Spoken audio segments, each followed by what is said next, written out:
আসসালামু আলাইকুম বন্ধুগণ। আমরা পারিবারিক ব্যবস্থা দিয়ে রাষ্ট্রের সমস্ত সমস্যার সমাধান করতে যাচ্ছি, যার আলোচনা চলছে। যে বিষয়ে গ্রন্থ লিখিত আছে, পারিবারিক গ্রন্থের নাম হলো পরিবর্তন। সে পরিবর্তনকে অনুসরণ করে আমরা এখন সমস্ত কিছু বর্তমান জাতীয় সমস্যাকে সমাধান করার জন্য বিভিন্ন জায়গায় বিভিন্ন বিষয়গুলির উপর আলোচনা করতেছি, ভিডিও তৈরি করতেছি। কারণ এখন আমি বই দিব, আর এই হাজার লক্ষ মানুষের হাতে বই পৌঁছানো হয়তো আমার পক্ষে সম্ভব হবে না, আর মানুষ পড়ার মতো এত সুযোগ হয়তো থাকবে না। আর পড়লেও মানুষ সবাই পড়তে জানে না, আর সবাই বুঝেও না। এখনকার সময় উপযোগী হচ্ছে এই যে আপনার ইন্টারনেট ব্যবস্থাকে, মোবাইল প্রযুক্তিকে, ডিজিটাল প্রযুক্তিকে ব্যবহার করে আমরা সহজেই প্রত্যেকের ঘরে আমাদের বক্তব্য এবং আমাদের সমস্যাগুলি এবং সমাধানের কৌশলপত্র পৌঁছায় দিতে পারতেছি। এই কৌশলের অংশ হিসাবে আমি এই যে নির্বাচিত নির্দলীয় পারিবারিক রাষ্ট্র কাঠামো, যে তথ্য, যে সিস্টেম, যেগুলি আমি উপস্থাপন করে আসছি, আপনারা সবাই এতক্ষণ এই বিভিন্ন ভিডিওগুলিতে তার তথ্য শুনেছেন। এখন আমি এখানে একটু ব্যতিক্রমী মানে মৌলিক একটা বিষয়, সেটা হলো শিল্প কারখানাতে যে সমস্যা এখন আমাদের চলমান, বিশেষ করে শিল্প কারখানার মধ্যে হলো গার্মেন্টস শিল্পে যে সমস্যা এখন খুব জটিলভাবে চলমান, তা হচ্ছে শ্রমিক অসন্তোষ বা মালিকদের বিভিন্ন কর্মকাণ্ডের কারণে সমস্যা হচ্ছে, অথবা শ্রমিকদের সাথে লিয়াজু সম্পৃক্ত বিশেষ করে রাজনৈতিক দলগুলির স্বার্থ, বিভিন্ন চাঁদাবাজ, দান্দাবাজ, তারপরে জুট ব্যবসায়ী, এদের দ্বারা বিভিন্ন সমস্যা তৈরি হচ্ছে। শিল্প মালিকরাও সমস্যায় পড়তেছে, শ্রমিকদেরও বহু রকম সমস্যার মোকাবেলা হতে, এমনকি জীবন নিয়েও সংকটে পড়তে। যে চায়, কেউ চাক না চাক, কিন্তু যখন একটি উদ্যোগ বা কোনো একটা আহ্বান আসে, বা একজন শ্রমিক বা একটা মিল থেকে শ্রমিকরা বাইরে হয়ে কিছু দাবি দাবা নিয়ে বাইর হয়ে যায়, তখন দেখা যায় এটার সাথে সাথে আরো 2টা 5টা 10টা এরকম ভাবে দাবি, বিভিন্ন সমস্যা নিয়ে তারা রাস্তায় নেয়। সমস্যাও আছে, কিন্তু এগুলি হয় তখনই যখন নাকি এগুলিকে ইস্যু করে কিছু লোক, কিছু দলীয় নেতাকর্মী এগুলিকে ব্যবহার করে। কাজেই এগুলির একটা সমাধান, কর্মকৌশল পারিবারিক ব্যবস্থাতে কি হবে, এই বিষয়টা এখন এখানকার এই ভিডিওর অংশ। আমি আমার গবেষণা গ্রন্থ পরিবর্তনে যা লিখে আছে তা হলো যে তাদের জন্য প্রত্যেকটা শিল্পকে একটা শিল্প পরিবার হইতে হবে। মালিক হবে সে শিল্পের পরিবারের প্রধান, শ্রমিক হবে সে শিল্প পরিবারের সদস্য। অর্থাৎ একটা পরিবার হলে কি হয়, আমরা পরিবার বলতে কি বুঝি?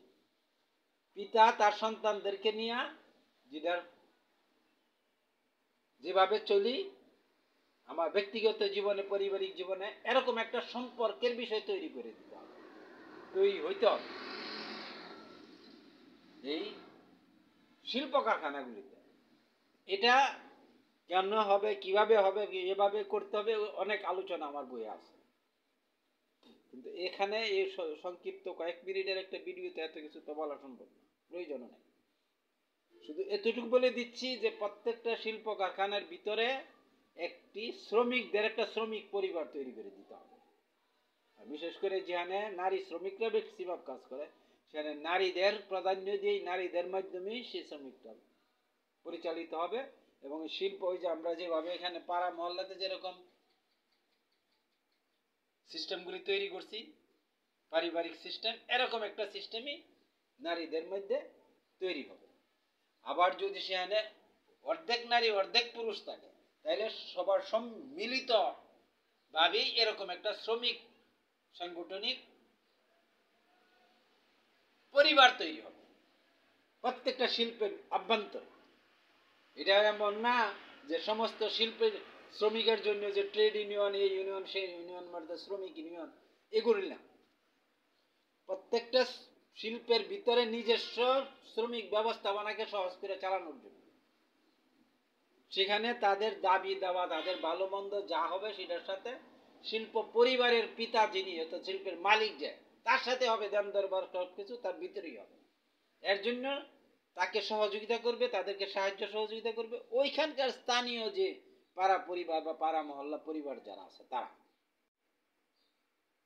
এই যে জাতীয় পর্যায়ে সামরিক বাহিনী, এই বাহিনী সেই বাহিনী, কোনো বাহিনী সেখানে যাওয়ার দরকার পড়বে, সিস্টেম কাজ করবে। সেখানে যদি পরিবারের পিতা যদি কোনো কারণে সমস্যায় পড়েন যে তিনি বেতন দিতে পারবেন না, 2 মাস দিতে পারতেছেন না, এটা সেখানে সবাই আলোচনা করে বুঝতে হবে সমাধান কিভাবে করা যায়। তাদের ব্যাপার এটা, তারা সমাধান করবে। যদি ব্যাংকের থেকে লোন নিতে হয় তারা আসবে, ব্যাংকে মালিক আসবে, মালিক কেউ নেওয়ার সহযোগিতা করবে, স্থানীয় পরিবার, পাড়া পরিবার, পাড়া মহল্লা পরিবার সহযোগিতা করতে পারে। কিন্তু মালিক যদি ইচ্ছাকৃতভাবে পরিকল্পিতভাবে সমস্যা তৈরি করে থাকে, তখন এই মালিকের শিল্পের মধ্যে যে সমস্ত শ্রমিক আছে তাদের সেই দাবি দাবাগুলিকে পরিপূর্ণতা দেওয়ার জন্য তাদের পক্ষে স্থানীয় পরিবার, পাড়া মহল্লা পরিবার মিলিতভাবে সেই মালিককে চাপ দিবে এবং সেই মালিকের সাথে যত ধরনের আলোচনা করা দরকার তারা করে সেটাকে যত দ্রুত সম্ভব সমাধান দেবে। আর সমাধান দিতে যায় যদি এমন হয় যে এই মালিক এই শিল্প চালানোর উপযোগী না, তাহলে শিল্প বন্ধ হয়ে যাবে। কারণ আমি তো সামাজিক অসন্তুষ্টতা আমি এবং শ্রমিকের অধিকার হরণ তো আমি করবো না। শিল্প এটা বন্ধ হয়ে যাবে, অথবা এই শিল্পের সাথে আমি এখানে প্লাস মাইনাস করব। এই মালিক পারতেছে না চালাইতে, এই মালিক ঋণী, এই মালিক তার ব্যবসা চালানোর সামর্থ্য রাখে না, তাইলে সেখানে শিল্প পরিবারের সাথে যুক্ত হয়ে, স্থানীয় পরিবার এবং পাড়া মহল্লা পরিবার যুক্ত হয়ে সেখানে সমাধান করার জন্য দরকার হলে এর সাথে আর অন্য লোকদেরকে, এই মালিকের সাথে লোকদেরকে নিতে হবে। মালিককেও বাধ্য করে, মালিকও নিতে বাধ্য হবে, আর শিল্পকে চালাইতে হবে। আর একেবারে যদি কোনোটাই সম্ভব না হয় তাহলে তো শিল্প বন্ধ হয়ে যাবে, সেটা তার কিছু করার নেই।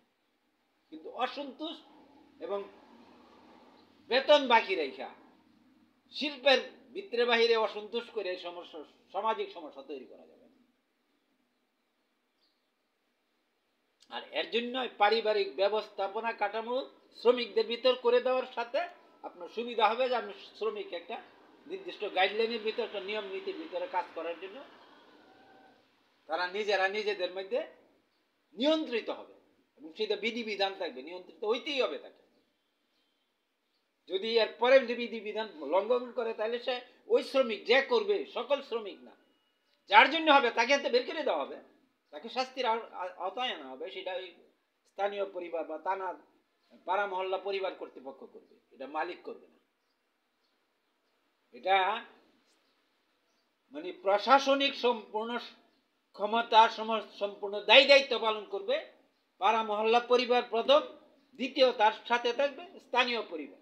যেহেতু শিল্প একটা বড় এলাকাতে হয়, বিভিন্ন আছে, সেখানে স্থানীয় পরিবারের ইনভলভমেন্ট হবে। যদি এমন হয় যে একটা পাড়া মহল্লার ভিতরে একটি শিল্প, সেখানে অসন্তোষ, তাহলে এটা শুধু সে স্থানীয় পরিবার পরিচালনা মন্ডলীর দায়িত্বের মধ্যে, যেখানে স্থানীয় পরিবার আসার দরকার পড়ে।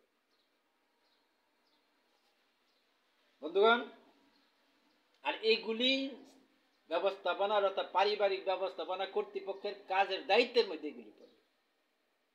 যে আমরা আমাদের শুধু ঘরবাড়ি দেখবো, আমার এলাকায় শিল্প কারখানার সমস্যা আমি সমাধান করব না, তাহলে তো আমার প্রশাসনিক ক্ষমতা হলো না। এটা আমার যে পাড়া মহল্লার যে এরিয়া আছে এর ভিতরে কোনো শিল্প থাকলে সেটার আমার নিয়ন্ত্রণ, সকল প্রকার সমস্যা, এটা যে কোনো সমস্যার উন্নয়নমূলক সকলের স্বার্থে, জাতীয় স্বার্থে, ওই ব্যক্তিগুলির স্বার্থে কি করতে হবে সেটা করা, এটার নাম হলো পরিবার। যদি স্বার্থ রক্ষা করতে যায়, সমস্যার সমাধান করতে যায়, কাউকে কাট করতে হয়, কাউকে শাস্তি দিতে হয়, সেটাও এই পারিবারিক দায়িত্বের মধ্যে।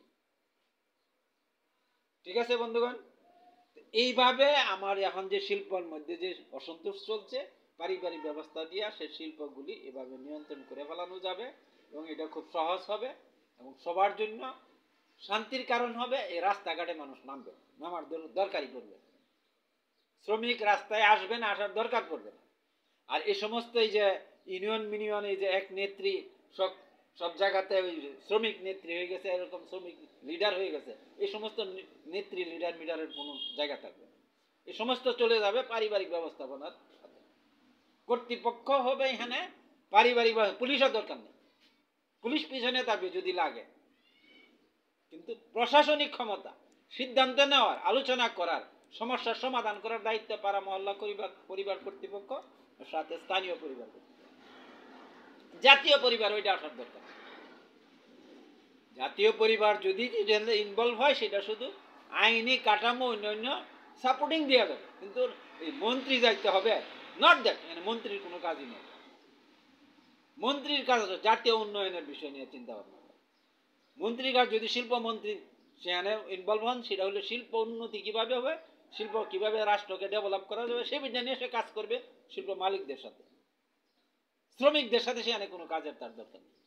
এটা শ্রমিকের ব্যাপার, পাড়া মহল্লার স্থানীয় কর্তৃপক্ষের ব্যাপার।